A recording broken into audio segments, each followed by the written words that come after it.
kayong mga putang ina ninyo na mga politiko, kapwa Pilipino, Pilipina na ayaw sa administrasyon ni Duterte. Hindi ba na kayo nahihiya sa mga apog ninyo, mga buwakan ng ina ninyo? Samantalang, yung hindi natin kalahi, hindi natin kababayan, pero kita ang pagbabago dito sa bansang Pilipinas. Hindi ba kayo nahihiya niyan? Mga dayuhan na hindi taga rito sa Pilipinas, pero dama ang tunay na pagbabago under sa leadership ni Pangulong Rodrigo Roa Duterte. Kaya doon sa mga antay, galit na galit kay Pangulong Duterte, mga buwaka ng ina nyo, mga iho di puta kayo, ang pinakadabis nyong gawin, mga putang ina ninyo, magbigti na kayo. Hindi kayo kawalan sa bansang Pilipinas. At take note, wala kayong bilang. Puro kayo mga bullshit dito sa bansa. Panoodin nyo to, gago.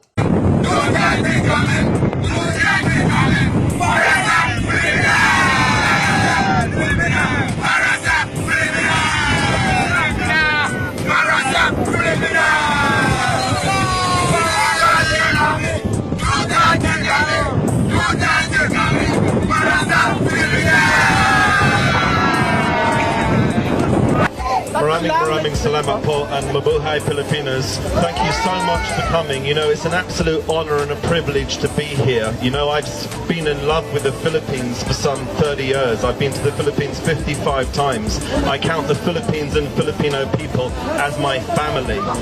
It was an absolute honor to have been invited to the Dutertonomics conference last April, the Build, Build, Build program.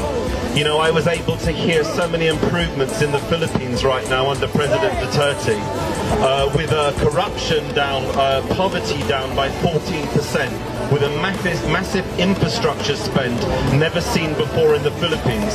The Philippines is building roads, bridges and even a subway system, and all of this is thanks to a president who really cares for the Filipino people. You know, the Philippines is going in the right direction. I hear stories on a daily basis of how the Philippines is improving and how Filipinos feel proud to be Filipino. You know, we hear so many inspiring tales of people helped through the Duterte administration. Free kidney dialysis, free hospitals, free education, reduction in poverty, reduction in crime. You know, the fact is that in the war on drugs, before the war on drugs came about, there were over 3 million people addicted to drugs in the Philippines, and it was a massive problem, and no other president has been able to address the problem before like President Duterte has done. President Duterte is not a killer. I've met him personally. I was very fortunate enough to have been invited to the palace last December, where I personally met the president. He's a humble guy. You know, he's a caring man.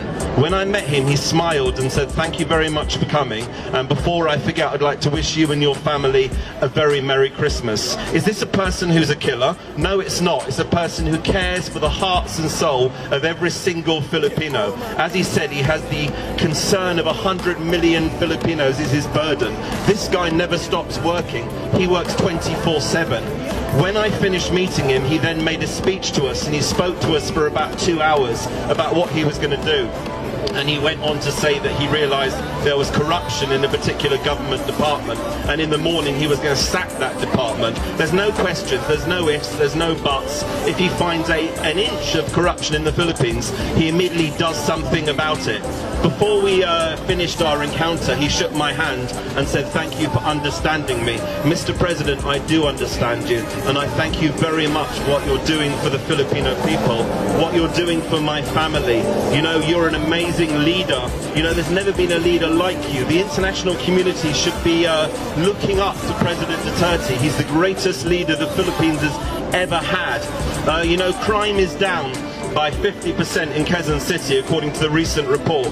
Crime overall in the Philippines is down by 6%. You know, this is amazing. You know, robbery is down, rape is down, violent crimes are down under President Duterte's administration. Shabu is a particularly nasty drug, Shabu or crystal meth.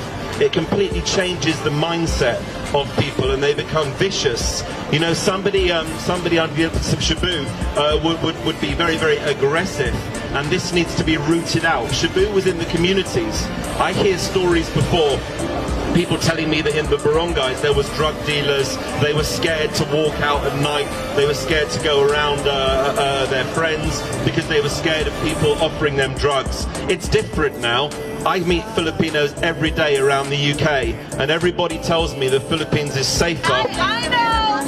I know that we know why we are here. International media, so share it all before FB goes down. Why are we here?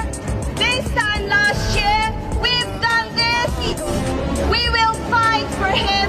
We will fight with him.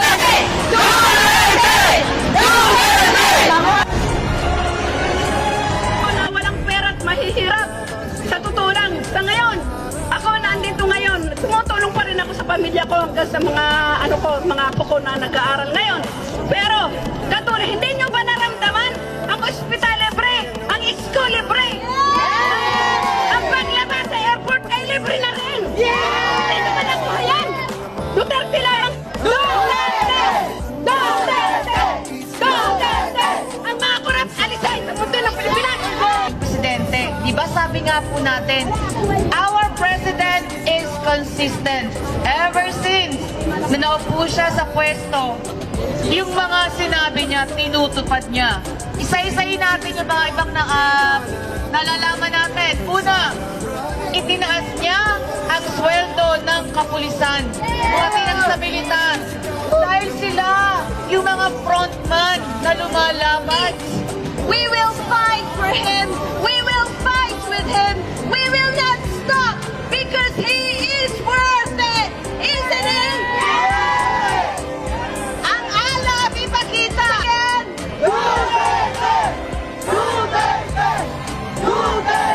His love for the country is bigger than his heart. He loves the Philippines more than he loves his own family. So let me tell you this. United Kingdom and all the people from abroad who have come here, Duterte is the best president we have ever had. Duterte! Duterte! Duterte! Nakakatuwa po na binigyan ako ng isang pagkakataon kasi binigyan ako ng isang inspirasyon upang isulat at huwag kong kalimutan ang mga dapat kong banggitin kung bakit tayo nandito ngayon. ICC, you have no jurisdiction over our president. Why? We Filipinos should not tolerate European criticism of our president's war on drugs, and all these partisan politicians are accusing our dear Tatay Digong of a potential crime against humanity. International Criminal Court has no jurisdiction as what you can read here.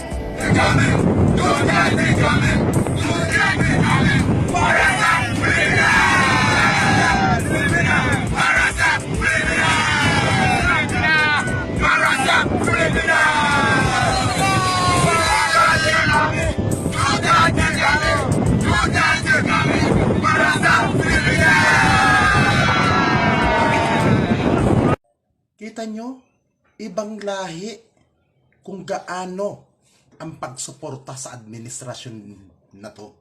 Samantalang kayo, mga kontrabida, nakakahiya naman sa inyo. Diba? Samantalang hindi natin kababayan, hindi natin kadugo, hindi natin kalahi, pero kita at dama ang tunay